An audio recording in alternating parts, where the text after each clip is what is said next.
Hobbs, ठीक है, Thomas Hobbes, इनके पॉलिटिकल थॉट्स जो हैं वो क्या थे।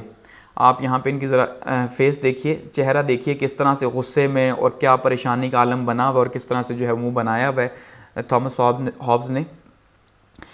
1588 से लेके 1679 तक का जो है वो इनका टाइम है, और यूके के फ़िलासफ़र हैं, यानी कि जो इंग्लिश फ़िलासफ़र नॉर्मली कहा जाता है जो यूके के हैं, तो इंग्लिश फ़िलासफ़र हैं। और अगर एजुकेशन की बात की जाए तो ग्रेजुएशन उन्होंने की ऑक्सफोर्ड से, और 15 साल की उम्र में की, यानी इंतहाई ज़हीन बंदा था ये, और इंतहाई ज़हीन होने की वजह से ही 15 साल की उम्र में ऑक्सफोर्ड से ग्रेजुएशन कर ली, इतना काबिल था। और स्टडी किसको किया जी, पॉलिटिक्स को स्टडी किया, यूरोप का ट्रैवल किया, उनके सिस्टम्स को, उनके पॉलिटिकल सिस्टम्स को समझने के लिए जो है वो यूरोप को टूर किया कि भाई वहाँ पे कौन कौन से सिस्टम हो रहे हैं। और इनकी जो फेमस बुक है लेविथन जो है, जिसको सी मॉन्स्टर कहा गया, ये इसके अंदर उन्होंने अपने सियासी ख्यालात का इजहार किया। ये बहुत ज़्यादा इंपॉर्टेंट बुक है जिसके अंदर हमें मिलता है कि थॉमस हॉब्स जो हैं इनके पॉलिटिकल थॉट्स क्या थे, ये किस तरह की जो है वो सोच रखते थे और किस तरह की सोच के फ़िलासफ़र थे, कि भाई इनके जो है वो स्टेट के ऊपर क्या इनकी सोच थी, इन लॉज के ऊपर क्या थी, स्टेट ऑफ नेचर जो है, जो कुदरती रियासत थी उसके ऊपर जो है वो इनके क्या ख्यालात थे, वो हमें लेविथियन से देखने को मिलते हैं। अब लेविथियन नाम से ही आप देखें तो सी मॉन्स्टर, यानी कि समंदर का एक समुद्री हैवान, एक बहुत ही खौफनाक किस्म का समुद्री हैवान, बुक का टाइटल ही ऐसा रखा, ठीक है। अब वो क्यों रखा वो आगे हम बात करेंगे।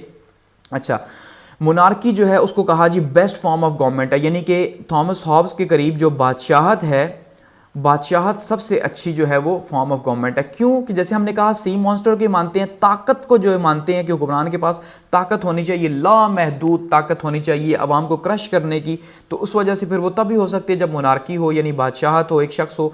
और स्टेट जो है, और स्टेट के मुतालिक जो है क्वेश्चंस किए कि भाई स्टेट जो है वो किस किस्म की होनी चाहिए और कैसे जो है वो चल सकती है। अब अगर यहाँ पे बात की जाए ह्यूमन नेचर की, तो स्टेट ऑफ नेचर के अंदर अगर बात की जाए तो इनका ये मानना है, यानी थॉमस हॉब्स का जो मानना है कि जो स्टेट ऑफ नेचर है, जो नेचर की जो कुदरती ज़माना जो था, क्या कहते हैं जी, जो कुदरती ज़माना था उसके अंदर जो इंसान है वो सेल्फिश था, बहुत ज़्यादा खुद गर्ज था। ज़रा बात को समझिएगा ताकि आपको इनकी फ़िलासफ़ी समझ आए। क्या कहा कि जो कुदरती ज़माना था, कुदरती ज़माने से मुराद जब लोग जंगलों में रहते थे, जंगल थे तो जंगल के अंदर लोग रहते थे, जंगली थे, और उस टाइम पे कोई लॉज नहीं थे, कोई स्टेट नहीं थी, कुछ भी नहीं था, तो वो ज़माना खुद गर्जी का था। लोग खुद गर्ज थे, अपने मतलब के लिए जीते थे, अपने मतलब के लिए दूसरों को मारते थे, शिकार करते थे, दूसरों का शिकार छीनते थे, यानी कि खुद गर्जी थी उसके अंदर, सेल्फिशनेस थी नेचर के अंदर।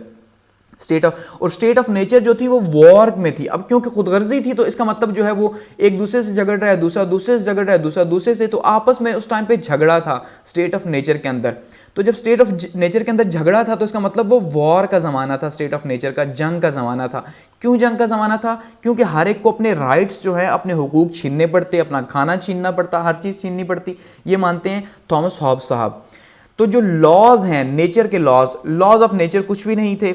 तो इसका मतलब ये है कि अब जब ये जो स्टेट का फैसला हुआ कि इंसान खुदगर्ज था, तो इंसानों ने फिर क्या किया जी, खुद को काबू करने के लिए, ज़रा बात को समझिएगा, खुद को काबू करने के लिए एक सोशल कॉन्ट्रैक्ट जो है वो साइन किया कि भाई अब अगर हम यूँ लड़ते रहेंगे तो क्या फ़ायदा, यूँ तो लड़ लड़ के हम मर जाएंगे, तो बेहतर यही है कि हम ऐसा करते हैं कि एक स्टेट बनाते हैं। क्या करते हैं? स्टेट बनाते हैं, और स्टेट बना के ताकि अपनी खुदगर्जी को काबू किया जाए, ये जो स्टेट ऑफ वॉर है, ये जो जंग का ज़माना है, इसको ख़त्म किया जाए, और लॉज जो है डेवलप किए जाएं, वो लॉज कि जिसके अकॉर्डिंगली हम रह सकें सुकून से और हमें अपना हिस्सा बगैर लड़े झगड़े जो है वो मिले। ठीक है, तो यहाँ पे लोग जो है आपस में, ये जो लोग हैं ये लड़ झगड़ रहे थे, यही लोग थॉमस हॉब्स कहते हैं, ये बैठे और उन्होंने सोशल कॉन्ट्रैक्ट साइन किया, आपस में बैठे, तय किया कि यार देखो ये लड़ना झगड़ना जो है, कभी किसी को 2 किलो खाना मिला तो कभी किसी को 1 किलो मिला, ये बड़ा मुश्किल है। तो ऐसा करते हैं कि एक जो है वो कॉन्ट्रैक्ट कर लेते हैं, उस कॉन्ट्रैक्ट या मुआहदा जो है, उस मुआहदे के नतीजे के तौर पे हम जो है वो एक दूसरे का एहतराम करेंगे, एक दूसरे के हुकूक जो है वो गज़ब नहीं करेंगे, और एक बंदे को बड़ा चुन लेते हैं कि अगर ये जो बाकी लोग हैं ये अगर नहीं मानेंगे तो ये बंदा जो है इसके पास पावर होनी चाहिए, डंडा होना चाहिए इन लोगों को सिखाने के लिए कि जो बताए कि भाई तुमने यहाँ पे एक मुआहदा किया हुआ है और इस मुआहदे के अकॉर्डिंगली, इस सोशल कॉन्ट्रैक्ट के अकॉर्डिंगली तुम जो है वो ला के पाबंद हो, तुम किसी को नहीं छेड़ सकते। तो ये सोशल कॉन्ट्रैक्ट जो है वो साइन किया गया, यानी कि origin of state and social contract. अब जब ओरिजिन ऑफ स्टेट की बात की कि ओरिजिन ऑफ स्टेट क्या है, कि ओरिजिन ऑफ स्टेट एक वॉर है, उस वॉर को ख़त्म करना है, तो लोगों ने बैठ के एक सोशल कॉन्ट्रैक्ट साइन कर दिया। अब सोशल कॉन्ट्रैक्ट क्या था? लोगों के बीच में था। यहाँ पे भी लोग हैं, यहाँ पे भी लोग हैं, ये लोग हैं तो उन्होंने तय कर लिया कि भाई आप जो है सरदार साहब हैं, हम आपकी मानेंगे, अगर आपकी नहीं मानेंगे तो आपके पास पावर्स हैं, आप हमें कत्ल कर दें, जेल में डाल दें, सजा दें, जो दिल करें, आपके पास अनलिमिटेड पावर्स हैं।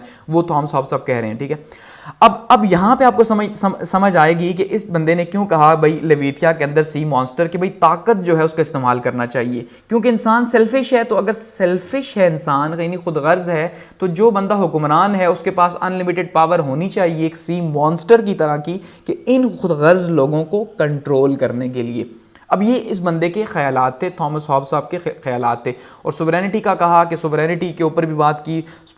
अब सोवरेनिटी जो है वो हुक्मरान की होनी चाहिए रियासत के अंदर, यानी कि एब्सोल्यूट जो है पावर होनी चाहिए हुक्मरान के पास, और वो ताकत को जिस तरह चाहे इस्तेमाल करे, अवाम की इस्लाह के लिए इस्तेमाल करे। असल चीज़ ये है, ठीक है, अवाम की इस्लाह के लिए। और काइंड्स ऑफ गवर्नमेंट की जो है वो बात की, काइंड्स ऑफ गवर्नमेंट कैसे होनी चाहिए।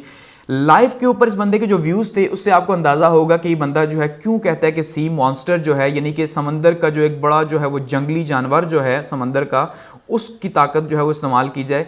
तो उसमें क्या है जी कि लाइफ जो है पुअर है, नास्टी है, ब्रूटिश, यानी कि बहुत ही बुरी है ज़िंदगी, बहुत ही बुरी है, बहुत ही जलालत है इसके अंदर। क्योंकि ये स्टेट ऑफ नेचर की बात हो रही है कि स्टेट ऑफ नेचर के अंदर इंसान अगर खुदगर्ज है तो खुदगर्ज है तो इसका मतलब ज़िंदगी बुरी है।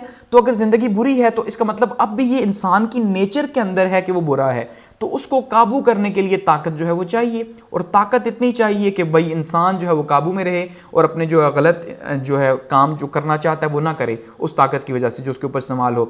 स्टेट ऑफ नेचर जैसे एक्सप्लेन कर चुका हूँ। इंडिविजुअल इगोइज्म की बात की कि भाई हर एक जो है ना वो खुदगर्ज है, खुदगर्जी के अंदर जो है वो जकड़ा हुआ है। और सेल्फ प्रोटेक्शन की बात करता है कि अपने आप की सिर्फ बात करता है, अपने आप को प्रोटेक्ट करने की बात करता है, अपनी फैमिली जो है उसको प्रोटेक्ट करने की बात करता है। तो हकीकत यह है कि ये चीज़ें तो आज भी मौजूद हैं। और हमें लगता है कि थॉमस हॉब्स साहब जो है वो सही कह रहे थे कि भाई एक शख्स जो है वो यही चाहता है कि मेरी जो फैमिली है, मेरी जो फैमिली के 3-4 मेंबर्स हैं, ये सिक्योर रहें, बाकियों की मुझे परवाह नहीं।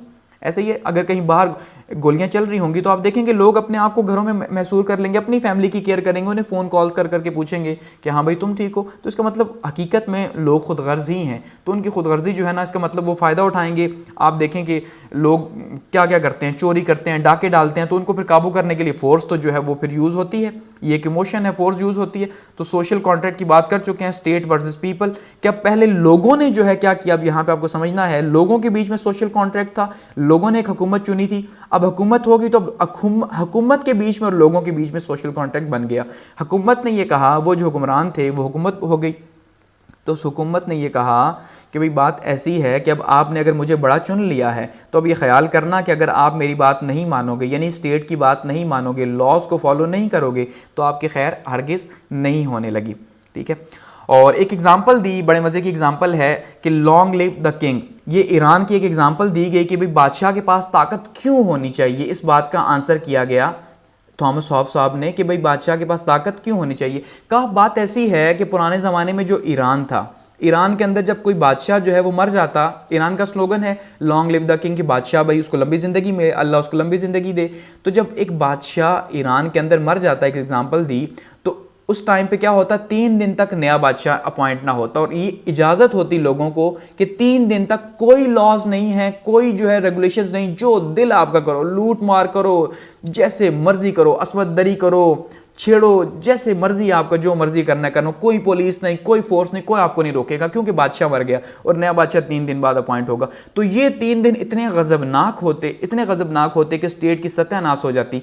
तो लोग फिर दुआ किया करते कि या खुदा इस बादशाह को जिंदा ही रखना। क्यों? क्योंकि उन्हें पता था बादशाह मर गया तो 3 दिन उनके लिए तबाही के आ जाएंगे, तो अल्लाह करे बादशाह जिंदा ही रहे। तो ये स्लोगन आया कि भाई लॉन्ग लिव द किंग।